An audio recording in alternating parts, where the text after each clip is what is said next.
ఆస్తులు అమ్మకుండా అన్న స్కీమ్ లో చాలా మంది సూసైడ్ల దాకా వెళ్తున్నారు, అయిపోతున్నారు. రాజకీయాల్లో వదిలేసి కూరగాయలు అమ్ముకుని కూడా ఒకడు రకరకాల పనుల్లోకి వెళ్ళిపోతున్నారు.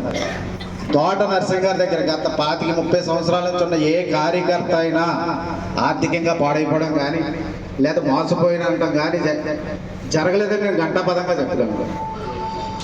అంతేకాకుండా జనరల్గా రాజశేఖర రెడ్డి గారు మాట ఎత్తే తప్పరు అని అంటారు. తోట నరసింహ గారు అన్న మాట తప్పరు. మనం మర్చిపోతాం, ఆయన సరిగ్గా అన్నారో లేదో అనుకుంటాం. ఆయన ఇంకా మాట ఇస్తే తప్పరు. దానికి నేనే ఉదాహరణ. నేను ఎప్పుడో లాస్ట్ కాంగ్రెస్ గవర్నమెంట్లో అన్వర్ దేశం మెంబరు నేను చేస్తానండి అని అడిగితే కొంచెం డీప్గా ఆలోచించి నాకు ఇంట్రెస్ట్ అని ఎప్పుడు గెలిచిన కొత్తల్లో అది పడలేదు. 5 సంవత్సరాలు అయిపోయింది. నెక్స్ట్ గవర్నమెంట్లో మళ్ళీ 2-3 ఏళ్ళు అయిపోయింది. నేను అసలు అప్లికేషన్ పెట్టలేదు, మర్చిపోయాం కదా దాని గొడవ. అది సరిగ్గా వేసే టైంలో ఆయన నాకు ఎవరికి చెప్పకుండా లెటర్ రాసి అక్కడ గవర్నమెంట్కి ఇవ్వడం జరిగింది. నేను ఆశ్చర్యపోయిన, ఇది మనం మళ్ళీ ఎప్పుడు అడగలేదు కదా ఇదని.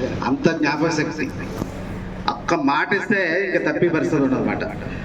అటువంటి ఫ్యామిలీ నుంచే మళ్ళీ మనకి రామ్జీ గారు వస్తున్నారు. 2.0 రామ్జీ. మన ఇప్పుడంతా స్మార్ట్ ఫోన్లు కదా, ఈ స్మార్ట్ ఫోన్ని మనం ప్రతి 6 నెలలకు ఒకసారి అప్డేట్ చేసుకోవాలి. అలాగే నరసింహ గారి తర్వాత మన రామ్జీని కూడా మనం అప్డేట్ చేసుకుంటే ఇదే విధమైనటువంటి ఇంతే గౌరవమైన ఇంతే ఆత్మాభిమానంతో కూడుకున్న రాజకీయాల్ని మనకి చేయడానికి అవకాశం ఉందని నేను తెలియజేస్తున్నాను. అలాగే ఇంకో విషయం, ఇక్కడ వచ్చిన వెంటనే అందరూ మన విలేకరులతో సహా మీరు చాలా బాగా మాట్లాడారండి, డిబేట్ చేశారు అన్నారు. నేనే కాదు, అందరూ మాట్లాడచ్చు. బాగా విమర్శిస్తే మన వెనకాల ఉన్న నాయకుడు కూడా ఆ స్థాయిలో అంతే నిజాయితీగా ఉన్నప్పుడే మనం విమర్శించగలం అవతలని. అదే మన నాయకుడికి మచ్చలో ఇలా అన్నీ ఉన్నాయనుకోండి, చెప్పేలారు మనోళ్ళే నమ్మరు. వీడు మళ్ళీ గ్యాస్ వేసేస్తున్నాడు, సులుగోలు చెప్తున్నాడు, మీరు రియల్ చేసింది ఏంటంటారు. నేను మాట్లాడిన దానికి అంత ఎప్రిషియేషన్ కానీ అంత గౌరవం కానీ దక్కిందంటే కేవలం తోట నరసింహ గారి యొక్క రాజకీయ వైఖరి మాత్రమే తెలియజేస్తుంది. లేదంటే నేను మాట్లాడిన మాటలకి ఏ మాత్రం విలువ ఉండదు. అక్కడ వెంటనే వాళ్ళు కౌంటర్ చేస్తారు.